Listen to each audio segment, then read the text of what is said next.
permettrait de remercier et de féliciter les autorités de HTCI qui nous ont associés à cet événement.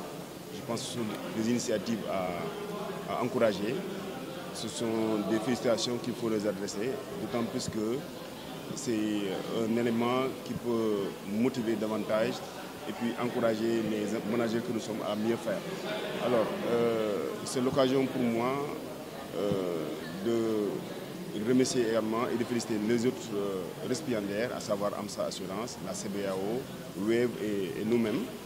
Je pense que l'impact de ces entreprises-là n'est plus à démontrer, d'autant plus qu'il y a une forte implication entre ces institutions-là vis-à-vis des populations qu'elles servent à travers des offres et des services adaptés à leurs besoins.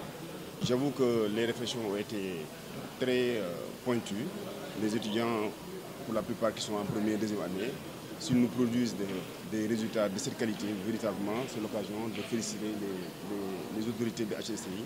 Tout simplement, moi personnellement, j'ai été énormément et agréablement surpris par la qualité des rendus qui nous ont été montrés ici. C'est l'occasion donc de les encourager à continuer sur cette lancée-là, parce que l'avenir de ce pays-là, ce sont les jeunes, et ils ont commencé à développer des qualités managériales extrêmement importantes et que nous saluons et que nous encourageons. Le CMS contribue énormément, en tout cas c'est l'une des institutions qui contribue énormément à l'encadrement des jeunes Sénégalais. Faites un tour chez nous, vous allez vous en rendre compte, d'autant plus que nous prenons beaucoup de stagiaires, beaucoup de contrats de salariés sont proposés à ces jeunes-là, d'autant plus qu'aujourd'hui, figurez-vous que nous sommes plus de 1200 salariés au CMS, et parce que tout simplement, nous privilégions la formation au niveau local, et effectivement, HTCI peut être un excellent support. Nous allons relayer l'information au niveau de la DCH, mais également au niveau de la direction de la formation.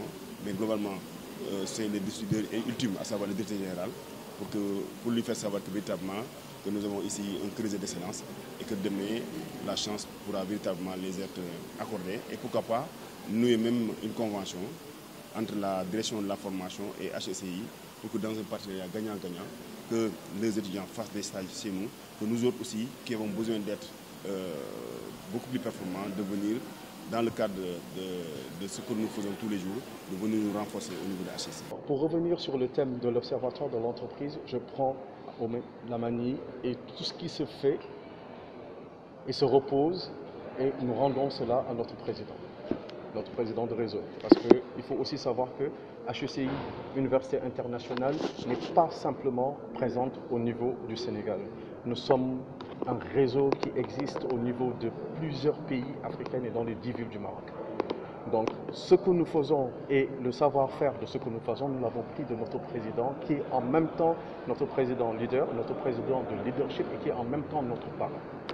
Voilà. Maintenant, de ce qui est la quintessence et pourquoi ce choix de tout ce qui est banque et finance, ça c'est à l'ordre des étudiants. C'est les étudiants qui ont fait ce choix, c'est les étudiants qui ont fait ce travail, et c'est pour cela aujourd'hui on a félicité et les étudiants et aussi les secteurs qu'ils ont invités. L'objectif de l'Observatoire de l'entreprise, c'est comme je l'ai dit au début. Tu sais, quand l'Université internationale HECI a démarré et a ouvert ses portes il y a 20 ans de cela, il y avait un nouvel élan dans le monde des affaires et dans le monde du management. Maintenant, ce que le président voulait carrément que ça soit calqué au niveau de l'Afrique, et pourquoi il voulait un changement, c'est parce qu'il avait une vision de ce qu'il pouvait faire mieux marcher, et les entreprises et aussi les écoles et les universités. Maintenant, pourquoi l'Observatoire de l'entreprise? L'étudiant n'a pas tout le temps besoin que des cours et des enseignements. Exactement. L'étudiant a aussi besoin, par exemple, les stages. On dit tout le temps que les stages se font en fin de formation. Mais les stages ne doivent pas se faire en fin de formation. Les stages doivent se faire en même temps que l'apprentissage au niveau de l'école et de l'université se fait. Et c'est ce qu'on a essayé d'inculquer aux étudiants depuis la première année, et c'est ce qui se fait avec l'Observatoire de l'entreprise depuis la première année. Au niveau des notes et de l'enseignement, l'étudiant commence sa première année et 50% de ses notes, c'est par rapport aux cours qu'il fait et aux examens.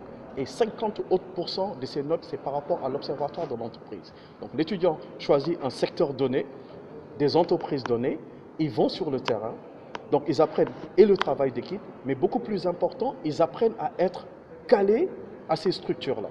Maintenant, la structure, il gagne parce que l'étudiant, avec la formation que l'étudiant reçoit, vient en entreprise. Donc, et les questions qui sont posées et ce qui se développe au niveau de l'entreprise, avec ce partenariat étudiant-entreprise, l'étudiant prend de l'entreprise, mais aussi l'entreprise prend de l'étudiant. La formation n'est jamais terminée. La formation, elle est toujours continue. On a toujours des choses à apprendre. On ne s'arrête pas d'apprendre.